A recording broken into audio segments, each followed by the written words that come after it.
बळीराजाचा इडा पिडाटो इडा पिडाटो इडा पिडाटो विश्वसम्राट बळीराजांचा विश्वसम्राट बळीराजांचा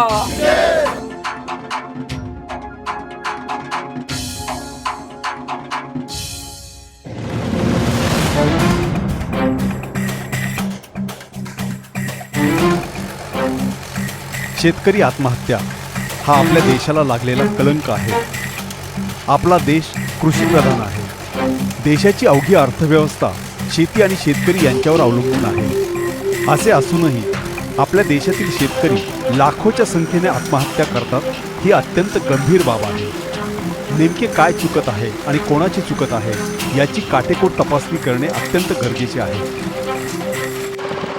कल्याणकारी राज्यव्यवस्थेच्या राजकाळामध्ये जागतिकीकरणाच्या उदयाच्या पार्श्वभूमीवर त्याच्या पूर्वसंध्येला 19 मार्च 1986 रोजी वर्ध्याला यवतमाळचे रहिवासी असलेल्या साहेबराव करपे यांनी जी आत्महत्या केली, तेव्हापासून महाराष्ट्रामध्ये आणि देशभर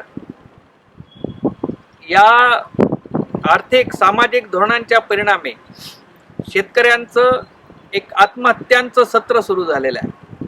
आणि ते इतकं भीषण आहे, ते इतकं दाहक आहे, ते इतकं वेदनादायी आहे की त्या संदर्भामध्ये आपण कोणत्याही गोष्टीचा पर्याय म्हणून विचारच करू शकत नाही की असं कधी या आधी जगाच्या इतिहासामध्ये काही घडलं आहे का. एका पाठीमागे एक आत्महत्यांची सत्र सुरू झालेली आहेत. एक आत्महत्या 19 मार्च 1986 साहेबराव करपे पाटील यांची झाली होती.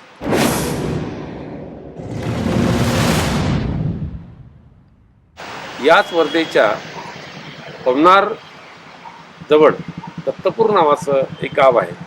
त्या ठिकाणी आपल्या 4 लेकरांसह त्या दोघा नवरा बायकोनी ती आत्महत्या केली होती. आणि सगळं समाज मन हादरून गेलं होतं. आणि यानंतर तरी सरकार आणि समाज शेतकरी आत्महत्यांची दखल घेईल असं वाटलं होतं, पण त्यानंतर काही दखल घेतल्यासारखं झालं नाही. प्रथम त्यांच्या कुटुंबियांनी म्हणजे त्यांची पत्नी मालती, त्यांच्या मुली मंगला, सारिका, विश्रांती आणि त्यांचा मुलगा भगवान यांनी विष प्राशन केले. आणि शेवटी साहेबरावांनी 20 रुपयाच्या स्टॅम्प पेपरवर आत्महत्येची कारणे सविस्तर लिहून ठेवली आणि स्वतः विष पिऊन जीवन संपवले. त्यांनी लिहिले होते की शेतकरी म्हणून जगणे कठीण झाले आहे. साहेबराव करपे हे यवतमाळ जिल्ह्यातील चिलगव्हाण या गावचे रहिवासी होते. ते जवळपास 40 एकर शेत जमिनीचे मालक होते. याबरोबरच ते संगीत विशारद होते. ते त्यांच्या गावात मोफत संगीत वर्ग चालवत असत. आणि सगळ्यात महत्त्वाचे म्हणजे ते 11 वर्ष गावचे सरपंच होते. अशा व्यक्तीला शेतकरी म्हणून जगणे का कठीण झाले होते. पण त्याची अवस्था साहेबराव पाटलांची म्हणजे गहू आहे आलेला आहे, विजेचं बिल भरलेलं नाही आहे आणि विजेचं बिल भरलेलं नाही आहे आणि वीज कापायला हे आलेले आहेत म्हणजे कर्मचारी. आणि तो त्याला हातापाया पडून विनवणी करतोय की अरे बाबा हा गहू आलेला आहे, शेवटचं पाणी देण्याची गरज आहे. काही न ऐकता ते वीज कापून नेतात. म्हणजे तो वीज बिल थकीत आहे आणि त्याचा गहू सुकतो त्याच्या डोळ्यासमोर. हा त्याच्यासाठी शॉक आहे. आणि मग तो एक काहीतरी निर्णय करतो. आता ही गोष्ट नंतरच्या काळामध्ये मला पटायला लागली, पण आधी मला पटली नसती की एवढा म्हणजे 1-1.5 एकरचा त्याचा वाडा आहे आणि एवढा संपन्न माणूस असा कसा असू शकतो वगैरे. आणि साहेबराव पाटलांना झालेला अपमान गावामध्ये हा सगळ्यात जिव्हारी लागला. म्हणजे सगळ्या गावांच्या समोर तो हातापाया पडतो आहे, विनवणी करतो आहे, कापू नका वगैरे वगैरे. आणि गावाच्या समोर आपली चेतू झालेली आहे की आपण वीज बिल थकीत आहोत, थकीतदार आहोत. हे अशा सगळ्या आत्मसन्मानाला चोट लागली. आणि त्याच चोट लागल्यानंतर आता जगण्यात काहीच अर्थ नाही.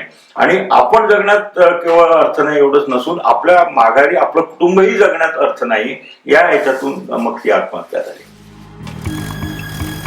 या घटनेनं देश हादरला. अर्थात ही फक्त शोकांतिकेची सुरुवात होती.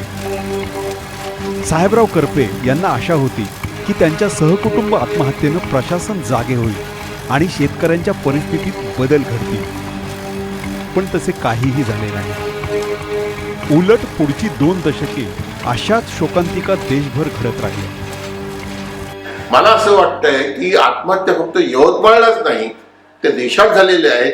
मी अत्यंत नम्रपणे असा म्हणणारा कार्यकर्ता आहे की आत्महत्या या टिप ऑफ द आईसबर्ग आहे, पण पूर्ण शेती ही संकटात आहे.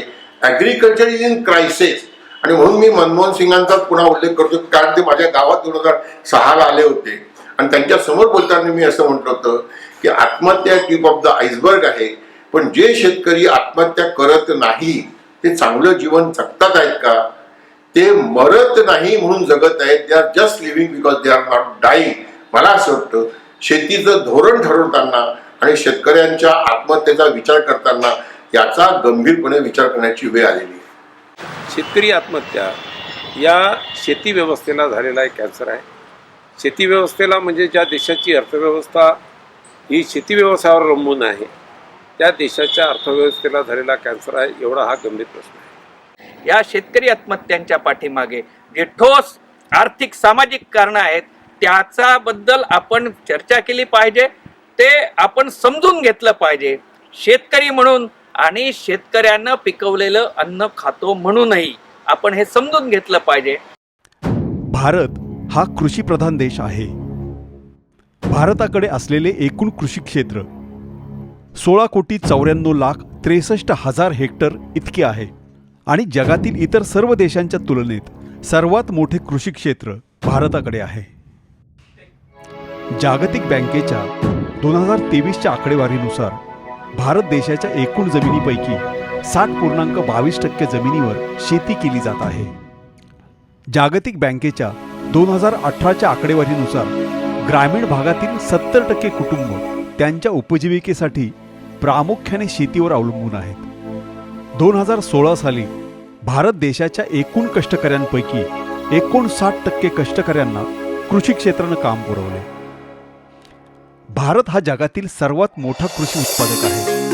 जागतिक कृषी उत्पादनापैकी 25% अन्नधान्य भारतातील शेतकरी पिकवतात.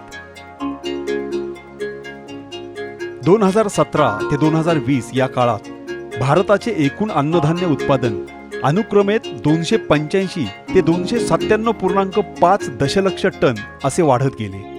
2020च्या कुख्यात लॉकडाऊनमध्ये देखील भारतीय शेतकऱ्यांनी 308.6 दशलक्ष टन असे विक्रमी उत्पन्न घेतले.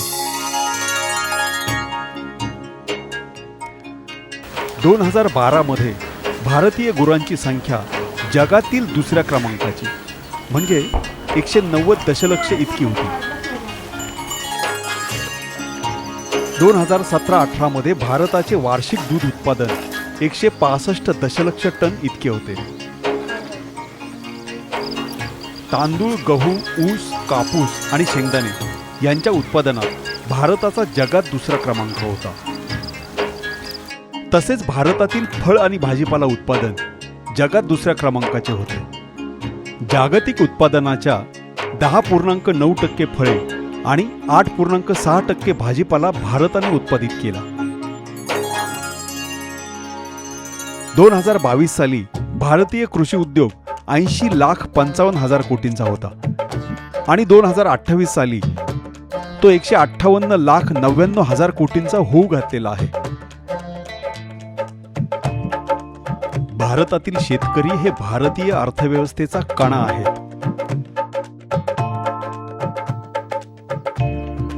असे असले तरी जागतिक बँकेच्याच माहितीनुसार एकूण भारतीय शेतकऱ्यांपैकी 82% शेतकरी अल्पभूधारक आणि दारिद्र्य रेषेखाली आहेत. असे का व्हावे असा आमचा प्रश्न आहे. या देशात रस्त्याच्या बाजूला दगड ठेवला आणि त्याला शेंदूर फासून पूजा मांडली तर तिथे पैसे जमा होऊ लागतात. एकट्या तिरुपती देवस्थानाची संपत्ती 2.5 लाख कोटींची आहे. शिर्डी, सिद्धिविनायक येथे रोजच्या रोज कोट्यावधी रुपये जमा होतात. या देशात पाणी विकले जाऊ शकते आणि 20,000 कोटींचा पाणी उद्योग उभा राहतो. या देशात लॉटरीची तिकिटे विकली जाऊ शकतात आणि 50,000 कोटींचा लॉटरी उद्योग उभा राहतो. निरुपयोगी गोष्टींचे उद्योग मोठमोठे आकडे गाठतात. अन्न तर अत्यंत मौल्यवान आहे. आमच्या देशातील शेतकरी 140 कोटी जनतेला पुरेल आणि निर्यात देखील करता येईल इतके अन्न निर्माण करतात. असे असूनही ते स्वतः गरीब का राहतात असा आमचा प्रश्न आहे. की शेती ही नितांत सुंदर गोष्ट आहे. शेती ही नितांत सुंदर गोष्ट आहे, पण शेतीवर पोट असणं याच्या इतकी भेसूर आणि क्रूर गोष्ट दुसरी कोणतीच नाही.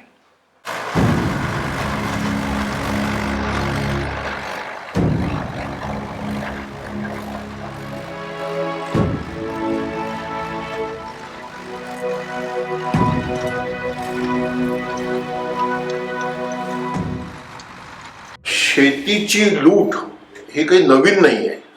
म्हणजे शेती व्यवसाय सुरू झाला तेव्हापासूनच त्याच्या लुटीवर सगळं चाललेलं असं म्हटलं तर ते वावगं ठरणार नाही. कारण आम्ही असं म्हणायचो शेतकरी संघटनेच्या मंचावरनं की संपत्तीचा गुणाकार हा शेतीमध्ये होतो. एका जणाचे 100 दाणे 1000 दाणे करण्याचं जे सामर्थ्य आहे ते शेती या व्यवसायाला आहे. उद्योगामध्ये फक्त कन्व्हर्शन होतं, रूप बदलतं. 1 किलो लोखंड मशीनमध्ये टाकलं तर त्याचं रूप बदलून 999 ग्रॅम होईल पण 1 किलोचं 2 किलो होत नाही. आणि त्याच्यामुळे भांडवलाची निर्मिती ही खरंच शेतीमध्ये होते आणि ती लुबाडून बाकीचा विकास झालेला आहे असं आम्ही ते मांडायचो. या देशाच्या अर्थव्यवस्थेनं या देशातल्या कोरडवाहू शेतकऱ्याचं भलं केलेलं नाही. या देशामध्ये सिंचनाखाली आलेल्या शेतीचं भलं केलेलं नाही. या देशामध्ये शेतीमालाला रास्त भाव दिलेला नाही. शेतकऱ्याला कायम कर्जात ठेवण्याची एक आर्थिक सामाजिक व्यवस्था या देशामध्ये कार्यरत आहे आणि ती आपण लक्षात घेतली पाहिजे. भारतीय अर्थव्यवस्थेची सामाजिक बाजू ही नेहमी हीच राहिलेली आहे की शेतकरी जो बहुजन आहे, ज्याला महात्मा फुलेंच्या शब्दामध्ये शूद्र जातींचा आहे, या शूद्रातिशूद्र समाजाला कायम गरिबीत ठेवणं, कायम पायाशी ठेवणं हे इथल्या मनुवाद्याचं अंगभूत वैशिष्ट्य आहे. आणि म्हणून या देशामध्ये कृषी क्रांतीचा कालखंड घडल्यापासूनचा आपण जर विचार केला इतिहासाच्या पार्श्वभूमीवर तर आपल्या लक्षात येईल की भारतीय अर्थव्यवस्था निरनिराळ्या कालखंडामध्ये शेतकरी शोषणावर उभी राहिलेली आहे, शेतकऱ्यांच्या जीवावर उभी राहिलेली आहे, परंतु शेतकऱ्याला त्याचं मानाचं पान न देण्यातून उभी राहिलेली आहे. निवडून आलेले जे लोक 543 खासदार आहेत ते सगळेच्या सगळे अजूनही स्वस्त झालं पाहिजे म्हणणारे आहेत आणि कोणत्याही शेतीमालाला 2 रुपये वाढावे या मताचा एकही खासदार नाही आहे, लक्षात ठेवा. 600-650 बिलियन मेट्रिक टन कृषी उत्पादनं या देशात निर्माण होतात. मात्र या प्रचंड मोठ्या उत्पादनांवर फायदा मिळवून त्यांचं भांडवलात रूपांतर होण्याऐवजी यांच्यावर नुकसान होऊन शेतकऱ्यांवर कर्जच लादल्या जातं. आणि ही एक मोठी शोकांतिका आहे या देशाची की प्रचंड मोठं उत्पादन होऊन देखील भांडवल निर्मिती शेती क्षेत्रात न होता कर्ज किंवा नुकसानच दाखवलं जातं. इथे या सरकारी पॉलिसीज जबाबदार आहेत. शेतकरी समुदायाला गरीब ठेवणे, शेतकऱ्यांकडे अतिरिक्त पैसा जाऊ न देणे हे भारतीय अर्थव्यवस्थेचे सामाजिक धोरण आहे. त्यामुळे शेतकऱ्यांनी कितीही उत्पन्न घेतले तरी त्यांच्याकडे वरकड पैसे उरणार नाहीत. ते गरीबच राहतील आणि शेती करतच राहतील. या दृष्टीने व्यवस्था रचली गेली आहे. शेतकऱ्यांनी उत्पादन केलेला माल व्यापारी लोक स्वस्तात स्वस्त भावाने विकत घेतात आणि बाजारात वाढीव भावाने विकून नफा कमावतात. शेतकऱ्यांनी उत्पादन केलेल्या शेतमालावर औद्योगिक उत्पादने घेऊन उद्योगपती नफा कमावतात, पण त्या नफ्याचा वाटा शेतकऱ्यांकडे जाऊ देत नाही. भारत सरकार देखील राष्ट्रीय उत्पन्न इतर उद्योगांवर खर्च करते आणि शेती उद्योगावर होणारा खर्च कमीत कमी राहील असे बघते. त्यामुळे शेतकऱ्यांनी वर्षोनुवर्षे शेतात उत्पादन घेऊन देखील ते आर्थिकदृष्ट्या संपन्न होत नाहीत.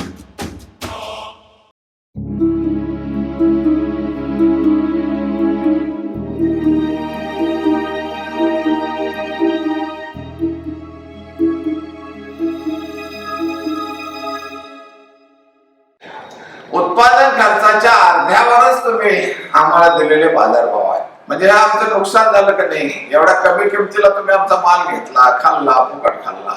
आणि मग 10 वर्षाची जर आपण हिशेब केला तर हा 300 लाख कोटी रुपये होतो.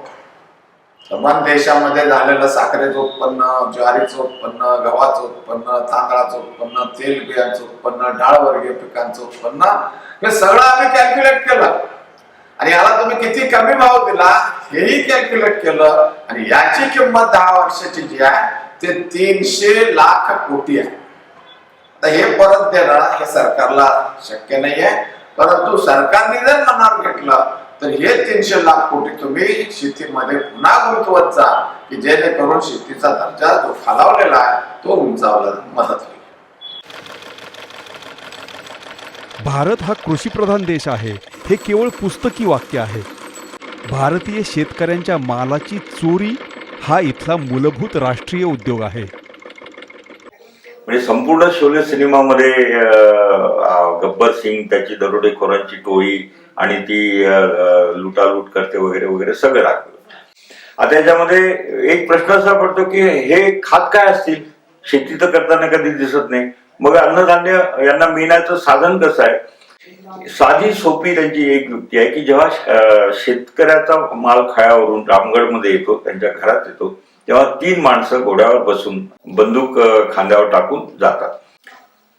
बैलांनी शेती करण्यापेक्षा घोड्यावर बसून शेती करणं हे सोपं गेलं.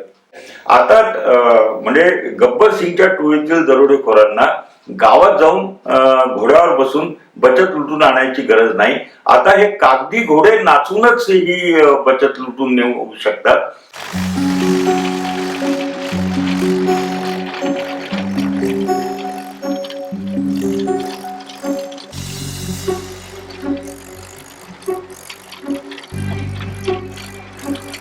शेती व्यवसाय तोट्यात जाण्याचे दुसरे कारण 1994 साली घडले. नरसिंहराव सरकारने 1994 साली डंकेल प्रस्ताव स्वीकारला, गॅट करारावर सही केली आणि देश जागतिकीकरणासाठी खुला केला. डंकेल ड्राफ्ट मान्य झाला आणि 1 जानेवारी 1995 विश्व व्यापार संघटनेची स्थापना झाली. यात भारत असा अडकला की आमच्या इथल्या काही नेत्यांनी त्याला समर्थन देताना असं मान्य केलं की आता त्यांच्या सबसिडी कमी होतील, युरोप अमेरिकेच्या विकसित देशांच्या सबसिडी कमी झाल्या तर त्यांचा उत्पादन खर्च वाढेल आणि मग भारतीय शेतकऱ्यांना बाजारपेठ मिळेल आणि त्याच्यामुळे आता शेतीमालाचा भाव मागण्याची गरज नाही, काही करण्याची गरज नाही. आणि मला असं वाटतं की इथे जी दिशाभूल झाली त्याचे फळ आज आपण भोगतो. त्या काळात भारताची लोकसंख्या जवळपास 100 कोटी होती. अमेरिका आणि युरोपमधल्या बहुराष्ट्रीय कंपन्यांना इथल्या संपन्न बाजारपेठेत व्यापार करायचा होता. त्यासाठी त्यांना भारताचे जागतिकीकरण हवे होते. त्या दृष्टीने त्यांचे विविध प्रयत्न सुरू होते. जागतिकीकरणामध्ये सांगितलं गेलं गॅट करारावर सही करताना की प्रत्येक देशानं खुल्या अर्थव्यवस्थेला प्राधान्य द्यायचं आणि सवलती आणि सबसिड्या यांची राजवट आता बंद करायची. आणि मग या गोष्टींना सुरुवात झाली. खुल्या अर्थव्यवस्थेमध्ये प्रवेश करणाऱ्या विकसनशील देशांनी, तिसऱ्या जगातल्या देशांनी स्वतःच्या देशातल्या शेतकऱ्यांच्या, शूद्रांच्या, स्त्रियांच्या, मागासवर्गीयांच्या सबसिड्या कमी केल्या, सवलती कमी केल्या, त्यांच्यावरचा खर्च कमी केला, नोकरशाहीवरचा खर्च जास्त आहे, शाळेत शिक्षकांवरचा पगार जास्त आहे वगैरे म्हणत म्हणत खाजगीकरणाचे नारे दिले. म्हणजे खाजगीकरण, उदारीकरण, जागतिकीकरण, खाऊजाचं धोरण जे आहे ते खाऊजा धोरण हे या ठिकाणी प्रत्यक्षामध्ये येताना आपल्याला दिसलं. याचा परिणाम काय झाला? शेतकरी अधिकाधिक गाळात गेला. जागतिकीकरणाने भारतातील अनेक क्षेत्रात बरे वाईट बदल घडले. भारतातील शेतकऱ्यांना मात्र त्याचा थेट फटका बसला. कारण भारतीय शेतकऱ्यांच्या शेतमालापेक्षा स्वस्त असा युरोप अमेरिकेतील शेतमाल आयात होऊ लागला. बाहेरून येणारा हा शेतमाल स्वस्तात मिळत होता कारण युरोप अमेरिकेतील सरकारे त्यांच्या देशातील शेतकऱ्यांना मोठ्या प्रमाणात सबसिडी देतात. या सबसिडीमुळे कमी किंमत मिळूनही त्या शेतकऱ्यांचे काहीही नुकसान होत नाही. मात्र याच स्वस्त शेतमालाचा वापर भारतीय शेतकऱ्यांच्या शेतमालाच्या किमती पाडण्यासाठी केला जात होता. गॅट करारानुसार सर्व देशांनी या सबसिडी बंद करणे अपेक्षित होते. कारण परत डंकेल प्रस्तावाचं काय झालं तर त्याचं काहीच अंमलबजावणी झाली नाही. जे अनेक प्रकारे सबसिड्या देतो त्याचे सबसिड्यांचे हेड्स बदलले, पण सबसिड्या अविरतपणे विकसित राष्ट्र तशाच देत आहेत. त्यामुळे काय तिथली शेती परवडते आहे आणि अविकसित राष्ट्रांच्या सबसिड्या बंद करण्याचा घाट घातलेला आहे.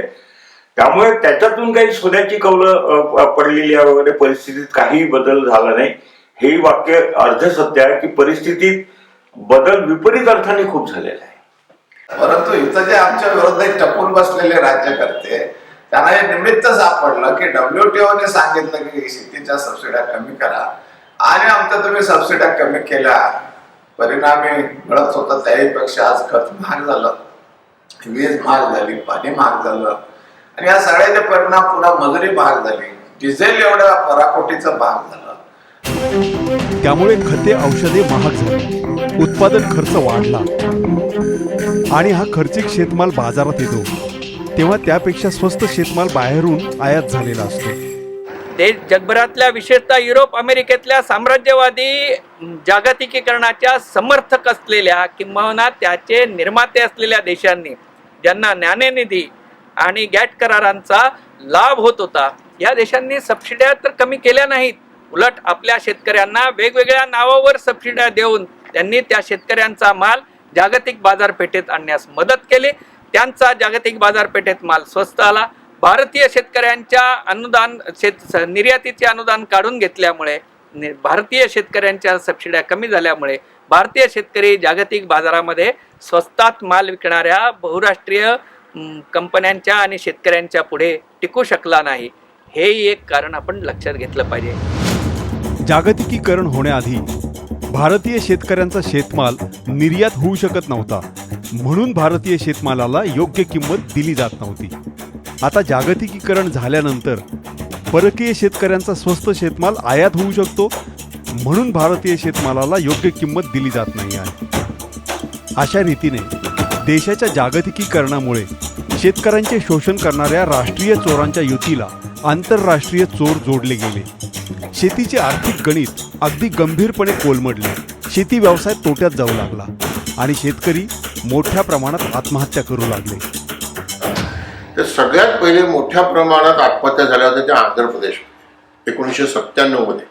WTO 94 मध्ये आलं, 95 मध्ये आलं आणि 97 मध्ये कापूस उत्पादकांच्या मास आत्महत्या आंध्र प्रदेशमध्ये झाल्या होत्या. त्याचं कारण असं होतं की जागतिक बाजारात कापसाचे भाव पडले डॉलरमध्ये आणि त्याचा परिणाम आपल्या देशामध्ये कापसाच्या आयात होण्यामध्ये सुरू झाला. अटल बिहारी वाजपेयी जेव्हा प्रधानमंत्री होते, मी अधोरेखित करतो, आणि चंद्राबाबू नायडू हे आंध्रचे मुख्यमंत्री होते. 97 मध्ये आंध्र प्रदेशमध्ये असं झालं की बोंडअळीचा अटॅक आला, उत्पादन कमी झालं आणि भावही पडले आणि आयात वाढली आणि त्याच्यामुळे 2,000 शेतकऱ्यांनी तिथे आत्महत्या केल्या. 97 मध्ये आपल्या इथे आत्महत्या नव्हत्या, विदर्भामध्ये, मराठवाड्यामध्ये, कापूस प्रदेशामध्ये, कारण आपल्याकडे कापूस एकाधिकार योजना होती आणि एक हमी भावाची आणि दिल्ली सरकारने जाहीर केलेल्या हमी भावावर 500 रुपयाचा बोनस मिळण्याची व्यवस्था होती. हे आपण जर लक्षात घेतलं तर 97 मध्ये आत्महत्या सुरू झाल्या या कापसाच्या आयातीमुळे सुरू झाल्या. आणि कापसाची आयात किती झाली हो, तर 97 ते 2003 या काळामध्ये 110 लाख कापूस गाठींची आयात झालेली आहे. 15 लाख गाठी जवळपास दरवर्षी आयात झालेली आहे. आणि नंतर तर शेतकऱ्यांच्या आत्महत्या ज्या सुरू झाल्या त्या केरळमध्ये सुरू झाल्या, कारण काळी मिरी सुद्धा आयात झाली असं म्हणतात. आणि ते पी साईनाथने डॉक्युमेंटेशन केलेलं आहे की व्हिएतनामची काळी मिरी ही भारतात आली तर त्याच्यावर इम्पोर्ट ड्युटी होती, ती सिलोनमध्ये जायची आणि सार्कच्या अग्रीमेंटमध्ये ती बिना ड्युटी भारतात यायची. 50 रुपये किलो काळी मिरचीचे भाव झाले त्याचे 400 रुपये होते. मग रबरची आयाती अशीच झाली. मग आपल्या याची व्हॅनिलाची झाली, व्हॅनिलाचं सिंथेटिक व्हॅनिला आलं. खोबरेल तेलाची आयात झाली, त्याच्यामुळे कोकोनट उत्पादक संकटात आला आणि केरळमध्ये आत्महत्या सुरू झाल्या. मग हळूहळू पूर्ण देशभर आत्महत्या सुरू झाल्या त्या WTOच्या धोरणांमुळे, कारण जगात भाव पडले आणि आपल्या देशात ते स्वस्त माल आयात करून इथे शहरी लोकांना खुश करण्याकरता इथल्या शेतकऱ्यांचा बळी दिला गेला. जणू काही भारताच्या भूमीवर शेतकरी विरोधी जागतिक व्यापारी युद्ध खेळले जात होते. 1997 ते 2008 या काळात या व्यापारी युद्धाने भारतात तब्बल 1,99,132 शेतकऱ्यांना आत्महत्या करायला लावले. भारतामध्ये आत्महत्या त्या बेल्टमध्ये सगळ्यात जास्त आहे, ज्या बेल्टमधली शेती सुपीक मानली जाते. याचा अर्थ काय? विदर्भ हा जगातल्या सुपीक जमिनीचा प्रदेश आहे, मराठवाडा सुपीक जमिनीचा प्रदेश आहे, तेलंगणा सुपीक जमिनीचा प्रदेश आहे, पंजाब सुपीक जमिनीचा प्रदेश आहे. मग सुपीक जमिनीमध्ये आत्महत्या होण्याचं कारण काय? त्याचं सोपं कारण टेक्नॉलॉजीमध्ये या सुपीक जमिनीनं भरपूर उत्पादन दिलेलं आहे, पण उत्पादन खर्च भरून निघत नाही. त्यामुळे तो कर्जबाजारी होतो, किमान आर्थिक विवंचनेत सापडतो. त्याला बँका कर्ज पुरेसं देत नाही आणि म्हणून त्याच्यावर मरण्याची वेळ येते. हे माझं स्पष्ट मत. प्रश्न आहे की या आत्महत्या घडण्याचं कारण काय आहे? दुसरं शेतकरी संघटनेचे संस्थापक नेते आदरणीय शरद जोशींनी सांगितलं, सरकारचं धोरण शेतकऱ्याचं मरण. आता याच्यामध्ये अधिक स्पष्टीकरण तुम्हाला पाहिजे असेल तर मी करून देतो की सरकारने जे जे कायदे केले आणि ज्या ज्या पद्धतीनं काम केलं ते सगळं शेतकऱ्यांच्या आत्महत्येला कारणीभूत ठरलेलं आहे. पण ही शोकांतिका इथंच संपत नाही. कोणत्याही प्रकारे शेतकरी आत्महत्यांच्या विषयावर पडदा पडावा यासाठी सत्ताधारी वेगवेगळे मार्ग हाताळतात. उदाहरणार्थ, घाटावरचे शेतकरी आत्महत्या करतात पण कोकणातले करत नाहीत. शेतकरी आत्महत्या हा मानसिक प्रश्न आहे. शेतकऱ्यांनी बिगर शेती उद्योग केला पाहिजे. वेगवेगळे फंडे आणले जातात. कधी कधी झिरो बजेट शेती, सेंद्रिय शेती किंवा मग फुकुओकाचं तत्वज्ञान, वन स्टॉप रिव्हॉल्युशन म्हणजे डू नथिंग, म्हणजे हे सगळे बदमाशांचे फंडे आहेत. म्हणजे झिरो बजेट शेती असतच नाहीये. लो बजेट शेती असू शकेल, झिरो बजेट शेती कशी असू शकते? झिरो बजेट शेती म्हणजे त्याचं अमुक असं पंचामृत तयार करा, त्याच्यात शेण आहे, त्याच्यात गुळ कालवा. म्हणजे शेण आणायला म्हणजे एक तर गाय आणावं लागेल, नाही तर मग म्हणजे टोपलं घेऊन गावभर शेण गोळा करावा लागेल. गुळ मिळणार नाही, ते कालवायचं, त्याचं मिश्रण करायला माणूस, म्हणजे हे सगळे खर्च आहेत. पण झिरो बजेट शेती हा एक वेळा हे दिला तर कुठल्याही शेतकऱ्याला मूर्ख ठरवण्यासाठी येणारं तत्वज्ञान हे त्याला पद्मश्री आणि पद्मविभूषणच मिळतं, हा मला अनुभव आहे. म्हणजे या पद्धतीचा देशाचा विकास पाहिजे का? या देशामध्ये करोडपतींची अब्जा देशांची संख्या वाढली. जगातल्या अब्जा देशांच्या यादीमध्ये आज 6व्या नंबरवर भारत पोहोचलेला आहे. म्हणजे श्रीमंतांच्या यादीत पण तुम्ही आणि आत्महत्याग्रस्त लोकांच्या यादीत पण तुम्हीच पहिल्या नंबरवर आहे. याची शरम वाटायला पाहिजे राज्यकर्त्यांना. आपण करतोय काय? या देशामध्ये अत्यंत खोल अशी दरी तयार व्हायला लागली. श्रीमंत अधिक श्रीमंत आणि गरीब अशी आत्महत्येच्या कड्यावर लोटलेले आहे. तर ही काळ असं फार काळ लोक सहन करतील असं नाही आहे. 2014 पर्यंत शेतकऱ्यांच्या आत्महत्यांचा आकडा 4 लाखांपेक्षा जास्त झाला.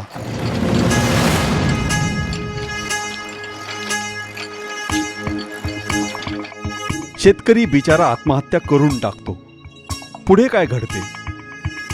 प्रशासनातील तहसीलदार, कलेक्टर इत्यादी विद्वान सरकारी अधिकारी आपली विद्वत्ता पणाला लावतात आणि आत्महत्या केलेले ते दुर्दैवी जीव आत्महत्या करायला पात्र होते की नव्हते याची शहानिशा करतात. त्यांच्यावर कर्ज किती होते? ते दारू पीत होते का? त्यांची घरात भांडणे होती का? त्यांना मानसिक विकृती होती का? या गोष्टींची शहानिशा केली जाते. पात्र आत्महत्या, अपात्र आत्महत्या असे वर्गीकरण केले जाते. आत्महत्या करणारा सरकारी निकषात बसत असेल तरच त्याच्या कुटुंबाला सरकारी मदत मिळते, नाहीतर मदत मिळत नाही.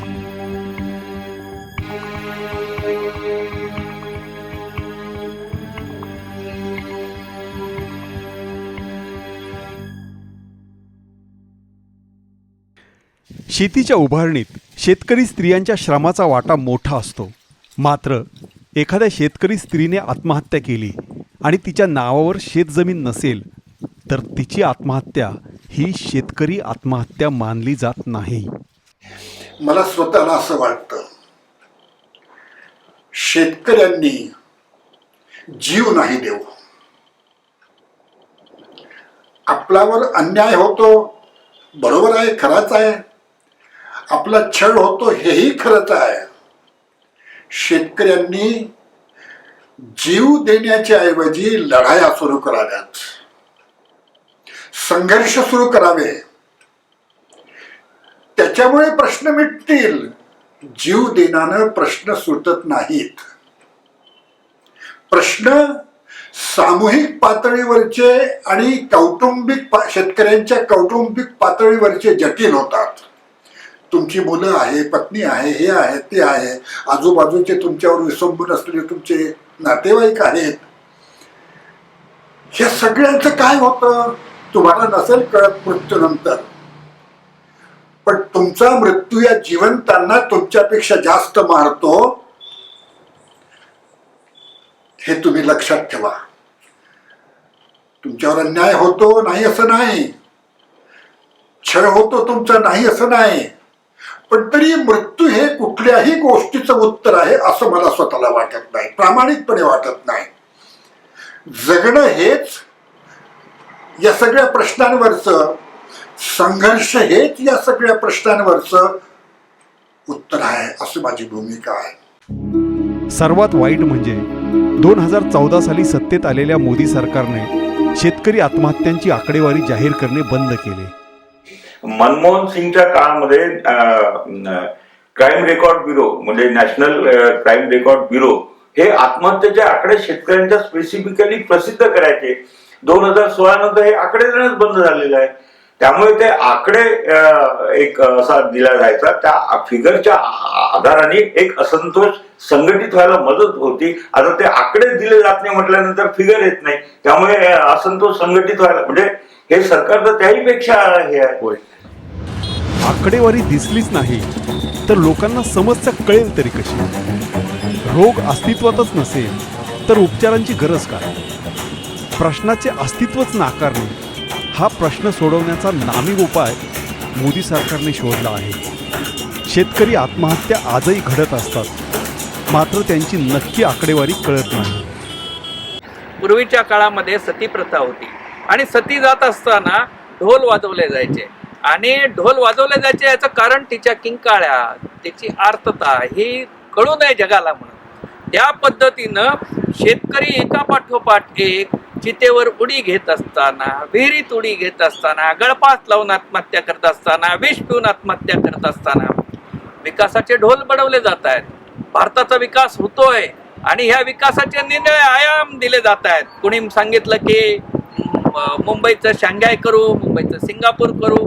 कोणी सांगितलं की आता देशाचा विकास होत चाललेला आहे आणि आता देश प्रगतीपथावर चाललेला आहे आणि म्हणून कुणी शायनिंग इंडियाचे नारे दिले, कुणी नवीन भारताची उपमा दिली आणि आता तर विश्वगुरू बनण्यापर्यंतचे योजना आखण्यात आलेली आहे किंवा असे दावे केले जात आहेत.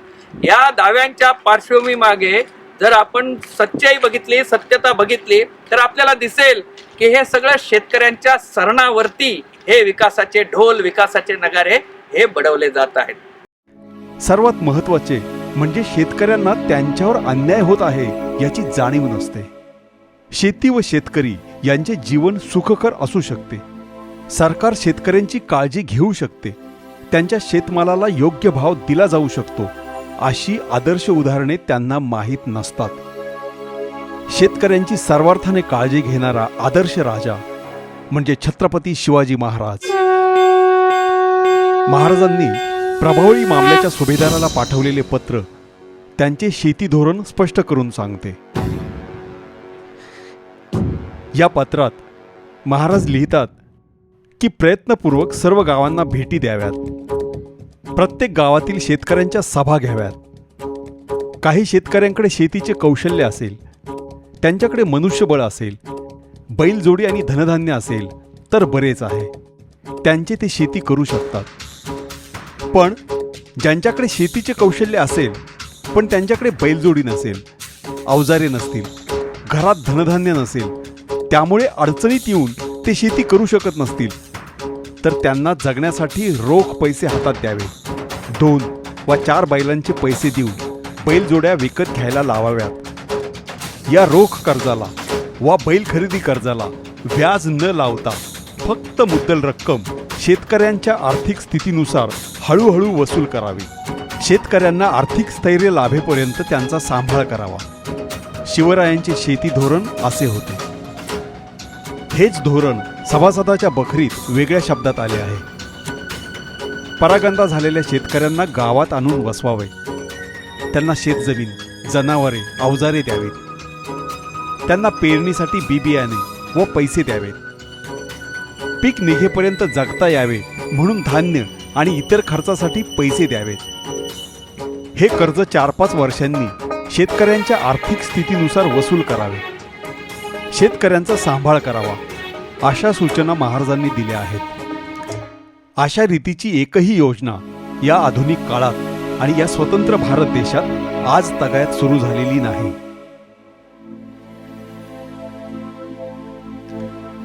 आजकालचे राज्यकर्ते शिवरायांच्या प्रतिमा प्रत्येक कार्यालयात लावतात. शिवरायांचे मोठमोठे पुतळे उभारण्याची घोषणाबाजी करतात. मात्र शिवरायांचे शेती धोरण अंमलात आणत नाहीत. शेतकऱ्यांना सुखी करायचेच आहे असे मनात नक्की धरले तर अशी योजना निर्माण होते. शेतकरी आत्महत्या योगायोगाने होत नाहीत, त्या दैवयोगाने होत नाहीत, तसेच त्या अपघाताने देखील होत नाहीत. शेतकरी आत्महत्या होण्यामागे काही निश्चित कारणे आहेत. आत्महत्या करणारे शेतकरी हे कष्टाळू शेतकरी असतात. त्यांनी त्यापूर्वीच्या आयुष्यात लाखो टन उत्पादन घेतलेले असते. त्यांच्या आत्महत्येमुळे देशाचा निर्मितीक्षम घटक नष्ट होत असतो. त्यामुळे शेती आणि शेतकरी यांच्या अधोगतीच्या कारणांची सर्व अंगाने तपासणी झाली पाहिजे. सरकारचे कृषी धोरण, व्यापार उद्योगांचे नफेखोर धोरण, जागतिकीकरणानंतर आंतरराष्ट्रीय संघटनांनी भारतावर लादलेले कृषी धोरण, भारतीय समाजाची शेतकऱ्यांप्रती असलेली अनास्था, शेतकऱ्यांचे अज्ञान आणि अंधश्रद्धा हे सर्व घटक शेतकरी आत्महत्यांना जबाबदार आहेत. येत्या भागात आपण त्यांचा तपास करू.